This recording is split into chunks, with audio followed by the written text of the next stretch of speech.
बिहार के उप मुख्यमंत्री और बीजेपी नेता सुशील मोदी अपने एक बयान पर घिर गए।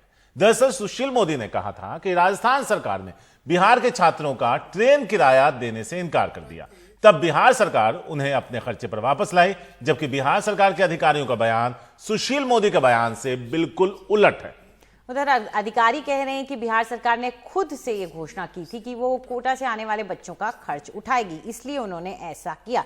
आइए एक बार एक नजर डाल लेते हैं कि आखिर सुशील मोदी ने ट्वीट करके क्या कहा था। उन्होंने दरअसल ट्वीट में कहा था कि कोटा में पढ़ने वाले बच्चों के साथ हमदर्दी दिखाने वाले कहां गए जब कांग्रेस शासित राजस्थान सरकार ने उन्हें भेजने के लिए किराया देने से मना कर दिया।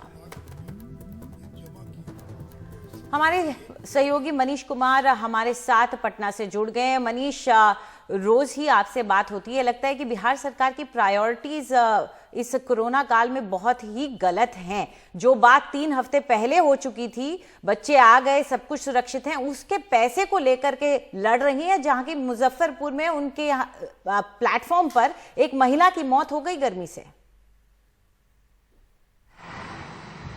देखिए अंजलि, सुशील मोदी को हर दिन बयान देने की आदत है और उनका हर एक बयान, हर दिन के बयान में एक बयान होता है जो राजद और कांग्रेस को घेरने की कोशिश करते हैं। और ये बयान जो है उन्होंने उसी राजद और कांग्रेस को घेरने की अपनी हर दिन की रणनीति के तहत दिया था, लेकिन ये उन्हें इसलिए उल्टा पड़ गया क्योंकि बिहार सरकार के अधिकारियों का कहना है कि राजस्थान सरकार ने तो हमसे पैसा मांगा ही नहीं, क्योंकि राजस्थान सरकार को हमने पहले ही सूचित कर दिया था कि कोटा से छात्रों को लेकर जो भी ट्रेनें चलेंगी उसका पैसा हम देंगे। और इसके लिए पटना के जिलाधिकारी ने रेलवे को 1 करोड़ रुपए का चेक उनके खाते में जमा किया, तब ये ट्रेनें चलनी शुरू हुई, क्योंकि राजस्थान सरकार तो पैसे ले नहीं रही थी। इसका दूसरा पक्ष ये भी है कि राजस्थान से जो भी श्रमिक आए, राजस्थान सरकार ने उन्हें अपने खर्चे पर, यानी कि उनके टिकट का जो भी भाड़ा आ रहा था वो पैसा रेलवे को एडवांस में जमा करके दिया। लेकिन सुशील मोदी की दिक्कत यह है कि शायद वो अपनी बयान देने के पहले तथ्यों को क्रॉस चेक नहीं करते हैं। और दूसरी बात यह है कि कोटा के छात्रों का मुद्दा उन्हें मालूम है कि जिस पर ये बिहार सरकार, खासकर नीतीश कुमार और सुशील मोदी की जमकर आलोचना होती है, क्योंकि योगी आदित्यनाथ ने अपने छात्रों को लाने के लिए पहले ही लॉकडाउन का उल्लंघन करके बसें भेजी थी, उसमें बिहार सरकार पीछे रह गई थी, बिहार सरकार की काफ़ी आलोचना हुई थी। तो अब उन्हें लगता है कि ऐसे बयान देकर जो तथ्यों से परे है वो शायद राजद और कांग्रेस को घेरने में कामयाब होंगे।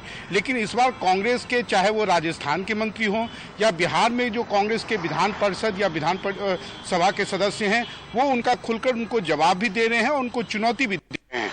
सारी मनीष, अगर माइग्रेंट लेबरर्स उनकी परेशानी और उनकी जा रही जान पे ध्यान दिया होता तो शायद ज्यादा बेहतर होता। देखिए सारिक, मैं आपको बता दूं कि अगर आज श्रमिक भारतीय रेल में अगर कष्ट में हैं और उनकी जाने जा रही हैं, अभी तक मैं आपको बता दूं, मैं अभी सुबह में कुछ काउंट कर रहा था तो कल के दिन में 4 लोगों की मौत हुई।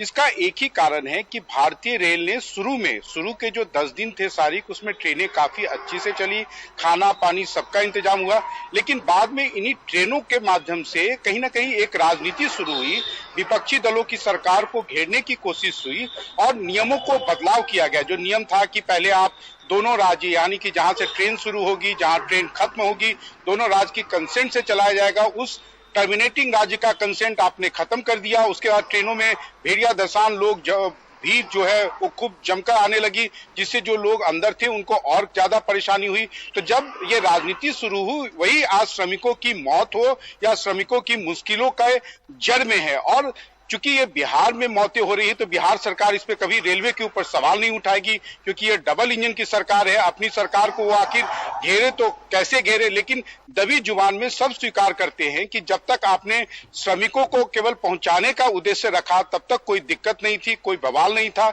जब इन्हीं ट्रेनों को माध्यम बनाकर आपने राजनीति शुरू कर दी कोरोना के समय, तब उसके जो आफ्टर इफेक्ट्स जो हैं वो उसके कारण जो है श्रमिक पिस रहे हैं। सारिक, शुक्रिया मनीष इस पूरी जानकारी के लिए। तो वक्त एक साथ एकजुट होकर खड़े होकर लोगों की परेशानियों से उन्हें निजात दिलाने का था, लेकिन यहां पर राजनीति हावी।